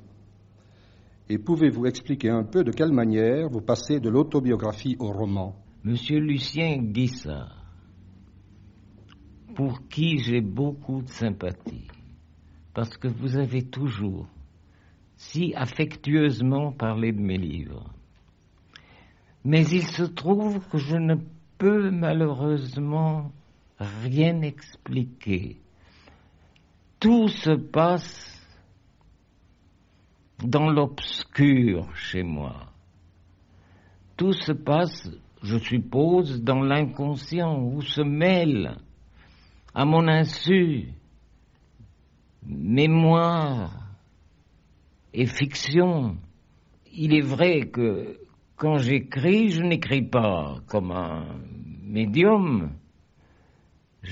Je sais où je veux aller, mais l'essentiel m'est donné par un mystère en moi que je ne sais pas expliquer. Ma deuxième question est inspiré particulièrement par ce livre bouleversant qui s'appelle « Ô vous, frères humains ». Vous racontez là à quel point vous avez été atteint par les insultes de l'antisémitisme. Qu'est-ce qui vous a le plus blessé de la part des hommes? Est-ce la haine, le manque d'amour ou, d'une manière plus générale, le fait que les hommes trahissent en acte les idéaux qu'ils proclament en parole. Et qu'attendez-vous de vos contemporains aujourd'hui dans l'ordre des rapports humains? Ce qui m'a blessé profondément, ce qui a blessé l'enfant que j'étais, c'est la découverte de la haine. C'est la découverte aussi, parce que j'ai eu des tentations de croire ce qu'on m'avait dit, de croire que mon père mangeait le pain des Français, de croire que j'étais vraiment pas voulu. J'étais né, j'aimais la France, j'aimais les Français, j'aimais terriblement la langue. Elle me paraissait comme quelque chose de magique. Et puis alors j'ai constaté qu'on me renvoyait. Et ce qui a été le plus terrible, c'est que la petite foule qui était autour du vendeur de détacheurs universels s'est écarté pour me laisser passer. Qu'il n'y ait pas eu un seul qui soit intervenu pour défendre le petit enfant de 10 ans. Qui avait été insulté. Qui avait été tellement insulté, à qui on avait dit de partir, qu'on ne l'aimait pas. Et puis, vous le savez peut-être, vous le savez certainement, puisque vous avez lu mon livre, je n'ai rien trouvé de mieux que de vouloir partir, m'en aller. Mais je n'avais que quelques francs, je n'ai pas pu prendre de train une fois arrivé à la gare, et puis je suis allé dans un cabinet d'aisance. Et je suis resté là, à contempler mon sort dans le WC et dans l'eau pas très propre du WC. J'étais là, je ne comprenais pas, je ne comprenais rien. Et ensuite, j'ai marché dans les rues sans comprendre. Mais alors, chose qui m'étonne encore, c'est qu'à partir d'un certain moment, je me suis réconforté et je me suis promis de raconter cela un jour, du haut d'une montagne peut-être, le mal qu'on m'avait fait, et devenu un peu fou le long de la rue Saint-Féréol, je murmurais, je vous apprendrai la bonté. Le fils ou le petit-fils et le très petit-fils de mes ancêtres prophètes a parlé en moi à ce moment-là. Mais je vous assure que quand je suis rentré, j'ai raconté tout cela à mes parents, et puis mes parents ont pleuré, moi j'ai pleuré aussi, et il y avait de quoi déguster par un antisémite ces trois qui pleuraient. Lucien Guissard vous a parlé de ce livre au vous, frères humains, et il vous a même posé une question à laquelle il faudrait que vous puissiez répondre. C'était sa dernière question, là, de ce paragraphe en tout cas. Qu'attendez-vous de vos contemporains aujourd'hui dans l'ordre des rapports humains? J'ai essayé, fou que je suis, étincelle tellement provisoire entre deux éternités, j'ai essayé, en toute naïveté peut-être, mais avec une grande certitude, j'ai essayé de dire ce que pour moi doit être l'amour du prochain. Ce n'est pas maintenant à moi de vous dire ce que j'entends par la tendresse de pitié. Vous l'avez dit. Je l'ai dit dans les carnets. Eh bien, c'est ce que j'espère que peut-être un jour les hommes comprendront, qu'ils sont tous des condamnés à mort et qu'ils s'aiment chacun tendrement parce qu'ils savent qu'ils sont tous des condamnés. C'est la seule réponse que je puisse vous faire. Alors vous le dites, Albert Cohen, tous les hommes sont condamnés, mais vous-même êtes-vous condamné à l'antisémitisme jusqu'à la fin du monde? J'ai un espoir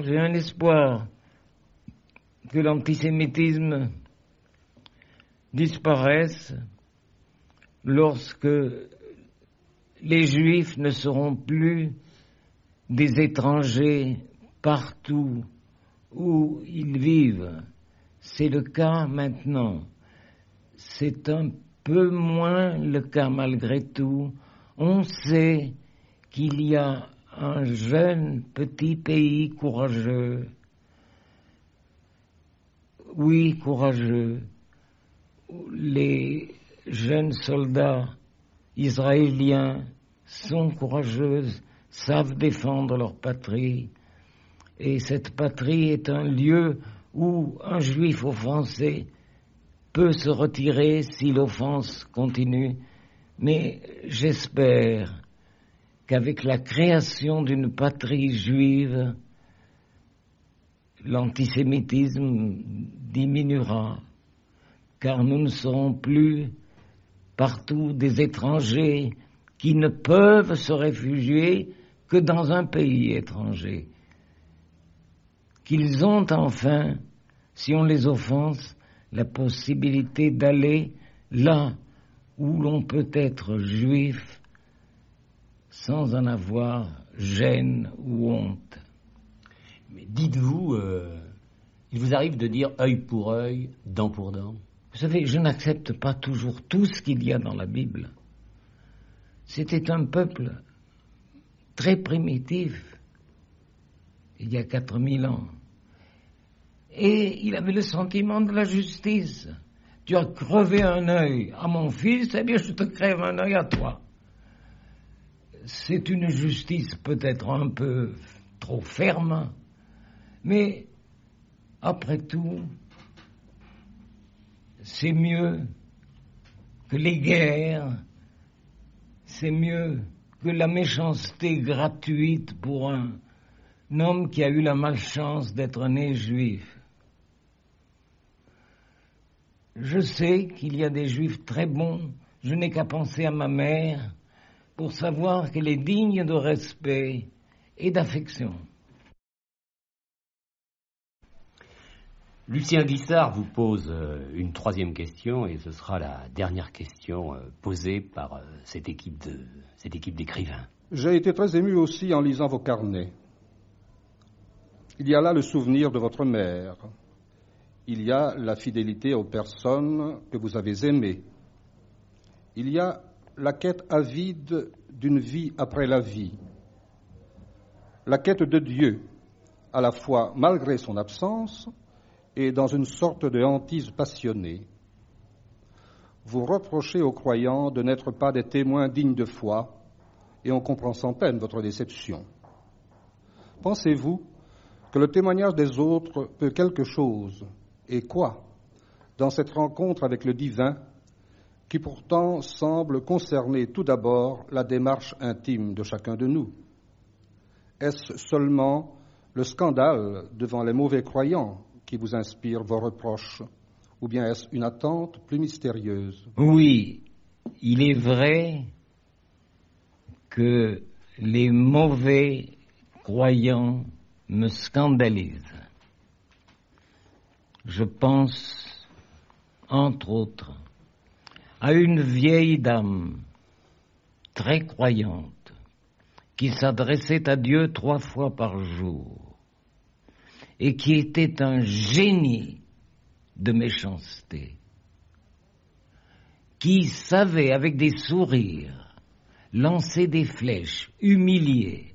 Cependant, je dois ajouter que je connais de vrais croyants dont la vie est un exemple et que je respecte.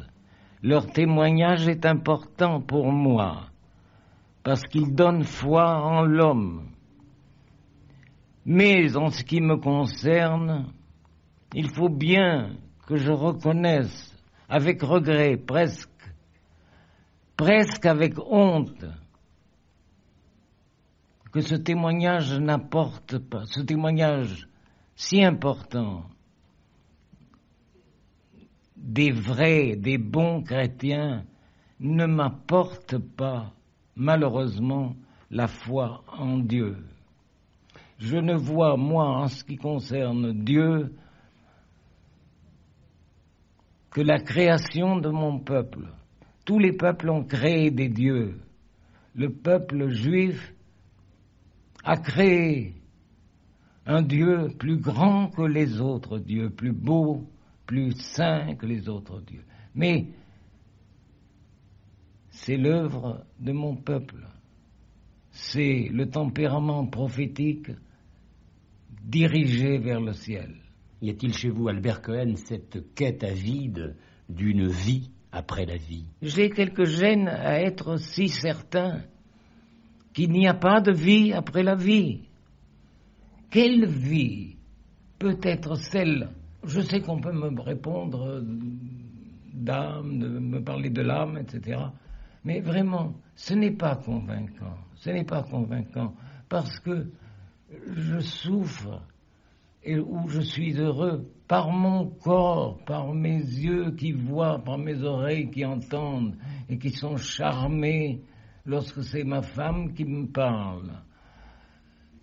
Je ne peux pas croire en un monde où l'on peut rire sans lèvres, voir et jouir de la vue sans yeux. Voilà, vous avez répondu à ces écrivains. Je rappelle qu'ils étaient Robert Sabatier, Jean-Didier Wolfram, Françoise Xenakis, François Nourricier et Lucien Dissart. Nous avons passé 5 heures, nous avons partagé 5 heures. Nous étions à Genève, dans votre appartement, au 7e étage, installés dans votre bureau, près de votre lit, près de vos armoires, que vous appelez les tabernacles, où il y a en repos des livres qui ne viendront jamais en librairie, mais vous avez raison d'en garder le secret. Et alors, il est très difficile de terminer dans ces cas-là, parce qu'on voudrait que les heures puissent s'allonger, qu'il y ait encore d'autres moments, et les mots viennent toujours d'une manière assez stupide au moment des au revoir. Peut-être, Albert Cohen, suffirait-il de vous dire merci, merci pour le livre de ma mère, merci pour Belle du Seigneur, et merci au nom de toutes ces femmes qui vous ont aimé et qui sont, il faut les en remercier, la cause de tous vos livres. Alors aujourd'hui, vous dites non à la mort. Non à la mort, vive la vie et vive les femmes aussi, qui ont été pour moi une sorte de paradis de bonheur.